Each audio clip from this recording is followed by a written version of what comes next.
माझी भूमिका अशी आहे, त्या बाळाची हत्या झाली ना चिमुकलीची, त्या जाग्यावरच त्याला ठेसून तसाच मारला पाहिजे.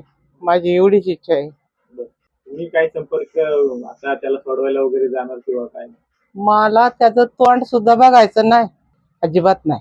आता माझ्यापर्यंत कुणी त्याचं अंत्यविधी झालाय म्हणून सांगाय पण येऊ नये, ही माझी नम्रतेची विनंती. गेल्या किती वर्षापासून संपर्कात नाही? 10 वर्ष झाली. आता तुमची हीच मागणी की त्यांना कठोरात कठोर शिक्षा व्हावी. कठोर कोर्ट शिक्षा व्हावी. फाशीच झाली पाहिजे. फाशी नाही तर कठोर मग त्याला नुसती तिथं शिक्षा ठेचून मारलं नाही. पाहिजे त्याला. ठेसून मारला पाहिजे. फाशी ते किरकोळ आहे, जाळला पाहिजे त्याला उभा चौकांमध्ये त्याशिवाय असा जिवंत. न्याय व्यवस्थेवरती तरी माझी मनाची आग निवणार नाही.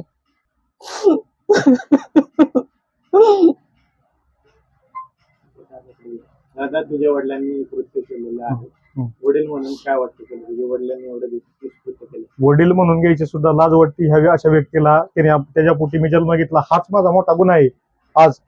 आणि ह्या चिमुकलीला हे जे काय घडले, हे अमानुषपणे त्यांनी जे हे केलेले कृत्य, ह्याला मला हे निंदनीय कृत्य अत्यंत, ह्याला कठोरातली कठोर शिक्षा म्हणजे त्याला फाशी झाली पाहिजे, त्याला खेचून मारला पाहिजे तिथं त्याच ठिकाणी. त्या चिमुकलीला न्याय दिला पाहिजे.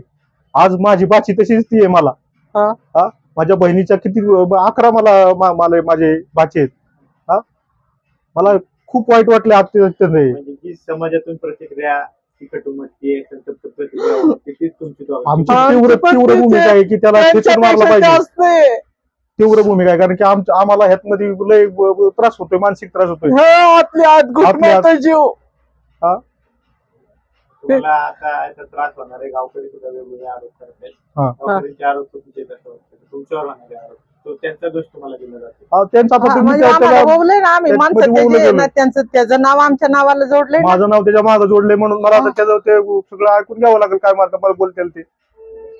शासनाने ह्या चिमुकलीला न्याय दिला पाहिजे. त्याला फाशीची शिक्षा दिली पाहिजे, नाही त्याला ठेचून मारला पाहिजे. आज छत्रपतींच्या महाराष्ट्रामध्ये आपण राहतो, न्याय व्यवस्थेवरती लोकांचा विश्वास उडला असं काय केलं तर. एवढीच माझी विनंती. मी ह्याच्यात काही बोलू शकत नाही, मी अपशब्द आहे.